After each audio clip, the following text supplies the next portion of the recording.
Goeiemôre en welkom by Fountain Kids Digitaal. Ek en jy moet uitgaan en disippels gaan maak. Matteus 28 vers 19 sê vir ons: Gaan dan heen, maak disippels van alle nasies, doop hulle in die naam van die Vader, die Seun en die Heilige Gees, en leer hulle om alles te onderhou wat ek julle beveel het. Ons is besig om te gesels oor verlossing. Ons het reeds geleer dat almal 'n sondaar is en dat die prys van sonde verskriklik groot is.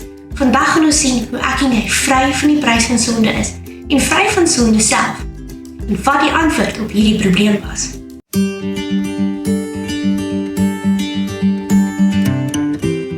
Romeine 5 vers 8. Maar God is heeltemal anders as ons. Hy wys juis hoe lief hy ons het, deurdat Jesus in ons plek doodgegaan het, toe ons almal nog gespil sondaars was. God weet dat ek en jy sondaars is, maar hy het ons so lief gehad, dat hy ons wou vrymaak van die prys van sonde. Terwyl ons nog sondaars was, het Jesus vir ons kom sterf aan die kruis. Hy het kom doodgaan aan die kruis, sodat my en jou prys vir ons sondes betaal is. Vandag gaan ons 'n bekende gedeelte lees uit die boek Johannes, waar 'n ou man met die naam Nikodemus by Jesus 'n baie belangrike vraag kom vra. En Jesus se antwoord kan ons almal iets leer van verlossing. Johannes 3 vers 1 tot 21. Een nag het Nikodemus Jesus kom opsoek. Hy was 'n baie belangrike leier in die Joodse gemeenskap en 'n lid van die party van die Fariseërs.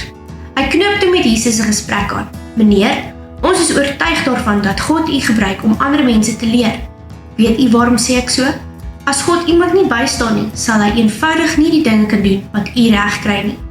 Jesus antwoord hom toe: Weet jy, ek wil nou vir jou iets belangriks sê. As iemand nie nog 'n keer gebore word nie, sal hy sowaar nie deel word van die ryk waar God koning is nie. Hoe is dit moontlik om as jy al groot en oud is, nog 'n keer gebore te word? Vra Nikodemus hom. 'n Mens kan mos nie 'n tweede maal in jou ma se maag terugklim en weer gebore te word nie. Luister baie mooi wat ek vir jou sê, kom dit van Jesus. Die pad na die ryk waar God koning is toe vir elkeen wat nie gebore word uit lewende water en die Heilige Gees nie. Immers, 'n kind wat uit 'n mens gebore word, is maar net 'n mens. Wie egter uit die Gees gebore word, begin geestelik lewe. Daarom moet jy nie vol allerhande vraagtekens wees oor my woorde dat jy nog 'n keer moet gebore word nie. Leer uit die natuur. Hoewel jy die wind hoor waai, kan jy dit tog nie beheer of stuur nie. Dit waai waar dit wil. Jy weet nie eens presies waar dit vandaan kom of waarheen dit uiteindelik waai nie. Maar nogtans waai dit. Presies dit is van die manier waarop die Gees werk. Elke persoon wat uit die Gees gebore word, ervaar dit ook so. Hoe op aarde kan dit wees? Vra Nikodemus. Jesus gaan toe voort. Hoe is dit moontlik dat jy nie hierdie dinge verstaan nie?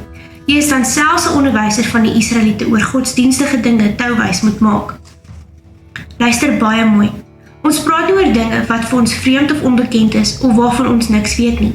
Nee, waar ons nou met soveel sekerheid hieroor praat, is dit omdat ons self gesien het. Nogtans aanvaar julle nie wat ek vir julle sê nie. Nou ja, as julle nie wil luister wanneer ek praat oor die dinge wat hier onder ons gebeur nie, hoe sal julle my dan nog glo wanneer ek vir julle oor dieper geestelike dinge vertel? Immers, daar is niemand wat al opgevaar het in die hemel in nie, behalwe een. Dit is juis hy wat uit die hemel afgekom het, die Seun van die mens. Soos Moses destyds in die woestyn die slang hoog bo op 'n paal gesit het, so moet die Seun van die mens ook hoog teen 'n kruis opgelig word, sodat elkeen wat hom gelowig aanvaar en vertrou, vir ewig en altyd kan leef. God het bewys hoe lief hy die wêreld gehad het.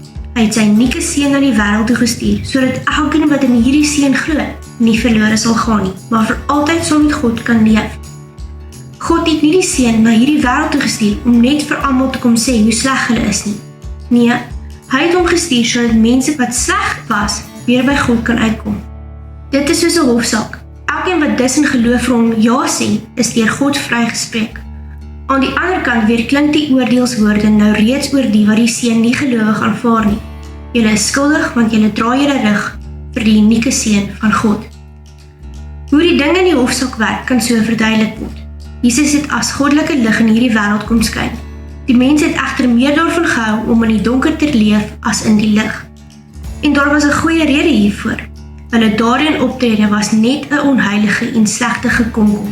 Daarom doen hulle die dinge in die donker, want hulle is bang dat almal gaan sien hoe sleg hulle dade regtig is. Daarom hou mense wat sulke dinge doen niks van die lig nie en hardloop daarvoor weg. As dit wat iemand doen egter goed en sinvol is, soos God dit bedoel het om te wees, hardloop hy juist na die lig toe. Hy het mos niks om weg te steek nie.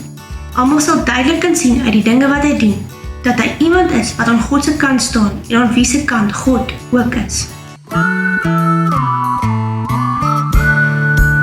Vir mense is dit onmoontlik om self in die hemel te kom, want ons moet weer gebore word. En ons kan dit nie self doen, net God kan dit doen. Wanneer ons weer gebore word, beteken dit, ons is 'n nuwe mens geestelik. Om weer gebore te word, beteken ons is geestelike nuwe mens. Iemand wie se sonde heeltemal vergewe is en wat in 'n verhouding met God staan. Jesus moes aan 'n houtkruis kom sterf om ons sondes te betaal. Ek en jy moet dit net aanvaar in ons harte vir hom gee. Om te glo beteken ons vertrou Jesus met ons hele hart en stel hom as die Here en koning oor ons lewe aan. Wanneer ons nie gebore word, beteken dit dat ek en jy hom gaan volg vir altyd vir die res van ons lewens en gehoorsaam wees aan Jesus.